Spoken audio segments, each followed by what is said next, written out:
आज हम इस टॉपिक में सीखेंगे कि क्वार्टाइल डेविएशन क्या होती है, ये किस तरह से फाइंड होती है। क्वार्टाइल चार हिस्से जब होते हैं तो हर एक हिस्से को क्वार्टाइल कहा जाता है।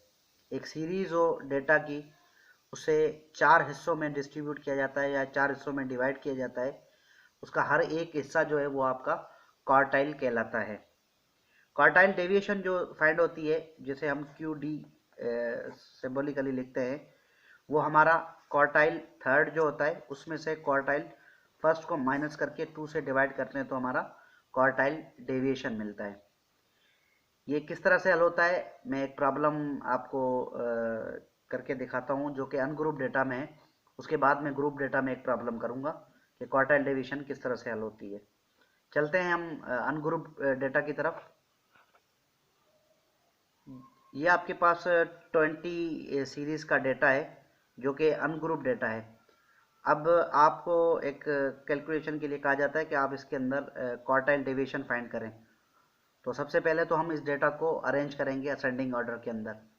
फिर उसके बाद उसके इक्वल पार्ट्स बनाएंगे जो कंसिस्ट होंगे आपके 4 इक्वल पार्ट्स के ऊपर, क्योंकि क्वार्टाइल डेविएशन है, क्वार्टाइल 4 पार्ट्स पे डिपेंड करता है। तो हम पहले तो इसको असेंडिंग ऑर्डर करेंगे, उसके बाद इसके 4 पार्ट्स इक्वल पार्ट्स बनाएंगे। यह आपका डेटा जो असेंडिंग ऑर्डर में है, इसे मैंने 4 इक्वल पार्ट्स में डिस्ट्रीब्यूट किया है। एक पार्ट आपका जिसके अंदर 5 डिजिट है, यह आपका दूसरा पार्ट जिसके अंदर भी 5 डिजिट है, third one and last one is fourth one. ये आपके क्वार्टाइल हैं। क्वार्टाइल जब क्वार्टाइल्स की बात की जाएगी तो फर्स्ट क्वार्टाइल आपका यहाँ पर फर्स्ट क्वार्टाइल लाइज करता है, यहाँ पर आपका सेकंड क्वार्टाइल लाइज करता है और यहाँ पर आपका थर्ड क्वार्टाइल लाइज करता है। तो हमें क्वार्टाइल डेविएशन मालूम करनी है, तो क्योंकि मैं आपको समझा चुका हूँ कि क्वार्टाइल फर्स्ट और क्वार्टाइल सेकंड का डिफरेंस होता है, उसको 2 से डिवाइड करते हैं। तो जब क्वार्टाइल वन मालूम करेंगे, क्वार्टाइल वन मालूम करने का तरीकेकार ये है कि आपके इस क्वार्टाइल की लास्ट वैल्यू और इसकी फर्स्ट वैल्यू, क्योंकि क्वार्टाइल फर्स्ट यहाँ पर है, तो इसमें इसको हम क्या करेंगे, प्लस करेंगे और उसको डिवाइड बाय 2 करेंगे। ये आपका इसकी लास्ट वैल्यू जो कि आपके पास 8 है प्लस इसकी फर्स्ट वैल्यू जो कि आपके पास 9 है, 2 से डिवाइड करें तो ये इज इक्वल टू 8.5 आ गया। ये क्वार्टाइल फर्स्ट है आपका। थर्ड क्वार्टाइल यहाँ पर लाइज कर रहा है, तो इसकी भी इसी तरह से इसकी लास्ट वैल्यू और इसकी फर्स्ट वैल्यू जो 16 plus 16 divide by 2 is equal to, ये आपके पास बन जाती है 16। और जब क्वार्टाइल डेविएशन मालूम करेंगे, सो क्वार्टाइल डेविएशन जो होती है वो third quartile minus first quartile divide by 2 is equal to, third quartile आपके पास कितना आया है, ये थर्ड क्वार्टाइल है आपका, ये आया है 16 माइनस फर्स्ट क्वार्टाइल आपके पास 8.5 divide by 2 is equal to, आपके पास जो क्वार्टाइल डेविएशन आ गया है वो आ गया 3.75। So this is your quartile deviation is equal to 3.75। ये अनग्रुप डेटा के साथ हो गया आपका कि क्वार्टाइल डेविएशन किस तरह से फाइंड होती है। अब आ जाते हैं ग्रुप डेटा हो तो उसके क्वार्टाइल डेविएशन किस तरह से फाइंड होती है। उसका एक डेटा है, मैं आपको पुट करता हूँ यहाँ पर।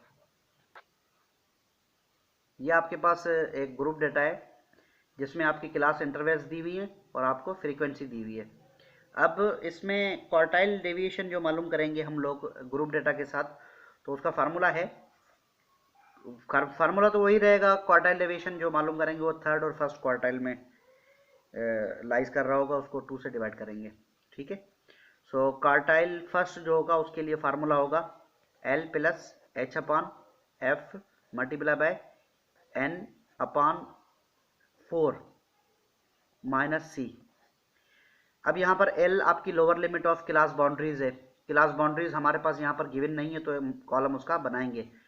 H क्लास विड्थ है, दो क्लासेस के बीच में डिफरेंस, वो तो हमारे पास मौजूद है। N अपॉन 4 हम मालूम करेंगे जहाँ पर फर्स्ट क्वार्टाइल आपका लाइज कर रहा हो। फिर कम्युलेटिव फ्रीक्वेंसी, वो जो जहाँ पर आपका क्वार्टाइल लाइज कर रहा होगा उसकी ऊपर वाली फ्रीक्वेंसी आपकी कम्युलेटिव फ्रीक्वेंसी कहलाती है। ठीक है, cumulative frequency of the preceding class. तो अभी इसमें कम्युनिटी फ्रीक्वेंसी भी हमें चाहिए और उसके अलावा क्लास बाउंड्रीज भी चाहिए। मैं वो बनाता हूँ। कम्युनिटी फ्रीक्वेंसी किस तरह से बनती है? कम्युनिटी फ्रीक्वेंसी हर एक फ्रीक्वेंसी के अंदर दूसरी नीचे वाली जो भी फ्रीक्वेंसी होगी वो ऐड होती जाएगी। जैसे कि पहली हमारे पास 8 है तो ये 8 ही रहेगी। उस 8 के अंदर 87 को ऐड करेंगे हम लोग, ये बन गया 95। 95 के अंदर फिर 190 ऐड करेंगे, ये आपके पास बन गया 285।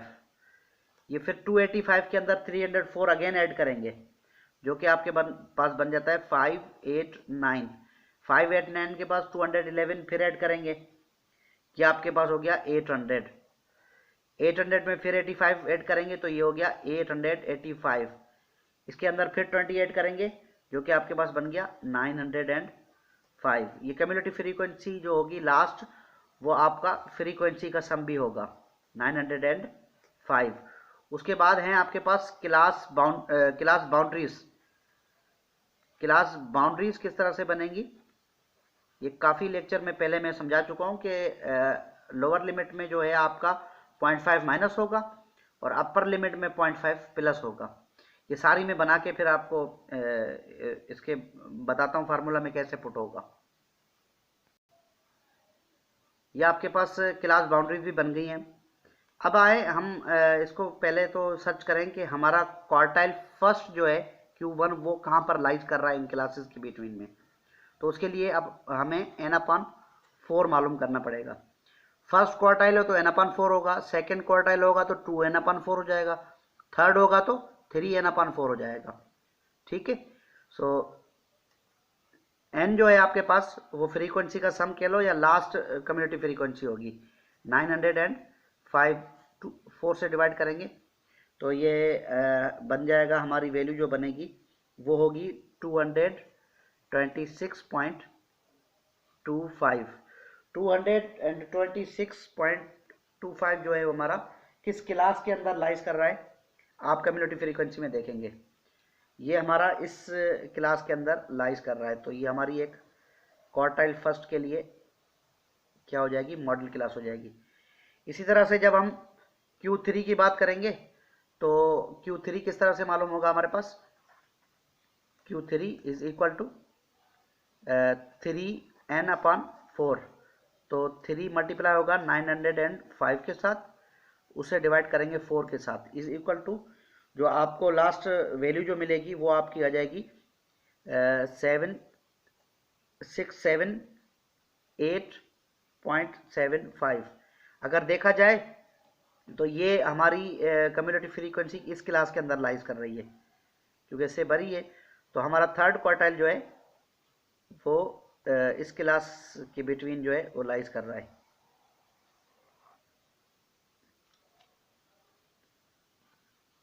अब जब हम इस क्वार्टाइल डेविएशन मालूम करने के लिए Q1 जब मालूम करेंगे तो अब हम L को L प्लस H/F, L जो है lower limit of the class boundaries. First class हमारी जो मॉडल क्लास थी वो ये थी, इसकी लोअर लिमिट कितनी है 49.5। मैं वैल्यूज पुट करके फिर आपको समझाता हूँ। H जो होगा क्लास विड्थ है, इन दोनों के बीच में क्लास में डिफरेंस हो जाएगा। फिर फ्रीक्वेंसी आपकी ये रही, फिर कम्युनिटी फ्रीक्वेंसी, इसके ऊपर वाली फ्रीक्वेंसी ये 95 आपके पास है। वैल्यू पुट करते हैं हम, ये वैल्यूज आपने पुट की। L जो है 49.5 प्लस H जो है आपका 10, फ्रीक्वेंसी आपकी 190 है। फिर n/4 जो हम लोग जब हमने क्वार्टाइल जब हमने मालूम किया था कहाँ पर लाइज कर रहा है, ये वही वैल्यू है 226.5 माइनस कम्युनिटी फ्रीक्वेंसी उसकी 95 आई थी। अब सारे को सॉल्व करने के बाद हमें क्वार्टाइल फर्स्ट जो है वो 56 मिल गया, ये हमारा है क्वार्टाइल 1। अब आ जाते हैं क्वार्टाइल थर्ड के अंदर, क्योंकि क्वार्टाइल फर्स्ट और थर्ड मालूम करना हमें। क्वार्टाइल 3 भी ऐसे ही मालूम होगा, L प्लस H/F। यहाँ पर फर्स्ट क्वार्टाइल में 3n था, अब थर्ड क्वार्टाइल में 3n/4 हो जाएगा माइनस C। अब वैल्यूज पुट करें इसकी, ये आपने वैल्यूज पुट की। L की इज इक्वल टू 69.5, क्योंकि इसी क्लास के अंदर लाइज कर रहा है वो। क्लास विड्थ तो वही सेम है 10, जो आपकी फ्रीक्वेंसी है 211। उसके बाद 3n/4 जो हम फाइंड कर चुके हैं ऊपर वो 678.75 minus community frequency of the preceding class. सारे हल करने के बाद हमें थर्ड क्वार्टाइल वो हमें मिल गया है।